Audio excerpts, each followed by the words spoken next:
ये नाज़रीन, इसी तरह हमारे साथ और मेरे प्यारे भाई जो यहाँ के मिस्त्री हैं, कारीगर हैं, उनसे भी आपकी मुलाकात करवाते हैं जो यहाँ पे काम करते हैं अल मक्का 2 में। अस्सलाम वालेकुम भाई। वालेकुम सलाम।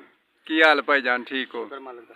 तुसी भी अल मक्का 2 दे विच तुसी काम करदे हो, की बना रहे हो? टाइल बना रहे हैं, foot by foot the. Foot by foot की टाइल बना रहे हो। तो मेरे भाई ये टाइल जिहड़ी तुसी बनाउंदे हो ਇਹਨੂੰ ਕਿੰਨਾ ਕੁ ਟਾਈਮ ਲੱਗਦਾ ਇੱਕ ਟਾਇਲ ਬਣਾਉਣ ਨੂੰ ਤੇ ਕੀ ਮਟੀਰੀਅਲ ਇਸਤੇਮਾਲ ਹੁੰਦਾ? ਇਹ ਜੀ 4 ਇੱਕ ਦਾ ਮਾਲ ਹੁੰਦਾ ਇਹਦੇ ਚ। ਅੱਛਾ ਜੀ। ਤੇ ਤਕਰੀਬਨ ਇਹ ਘੰਟੇ ਦੇ ਵਿੱਚ ਅਸੀਂ 30 ਫਰਮੇ ਸੁੱਟਦੇ ਹਾਂ। ਅੱਛਾ ਜੀ। ਮਿੰਟ ਡੇਢ ਮਿੰਟ ਫਰਮੇ ਲੱਗ ਜਾਂਦਾ ਭਰਦੇ ਆ। ਅੱਛਾ, ਇਹ ਜਿਹੜਾ ਮਾਲ ਬਣਾਇਆ ਜੇ ਤੁਸੀਂ ਇਹਦੇ ਤੋਂ ਕਿੰਨੀਆਂ ਬਣਨੀਆਂ ਤਕਰੀਬਨ? ਇਹਦੇ ਚ ਬਣ ਜਾਣੀਆਂ 30 ਟੈਲਾਂ।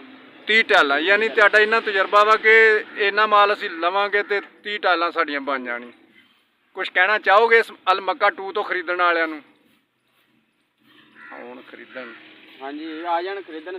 ਸਹੀ ਮਾਲ ਔਰ ਮਿਆਰ ਵੀ ਅੱਛਾ ਵਾ ਬਿਲਕੁਲ। ਤੇ ਕੀ ਨਾਮ ਮੇਰੇ ਭਾਈ ਦਾ? ਅਲੀ ਹੈਦਰ।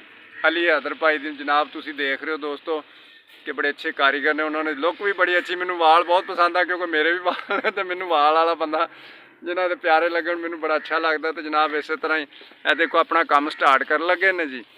अल्लाह ताला इन्हों रोज़ी देवे जी बहुत ज़्यादा, तो तुहानू भी अपने पाक रहमत च रखे। बहुत शुक्रिया जी।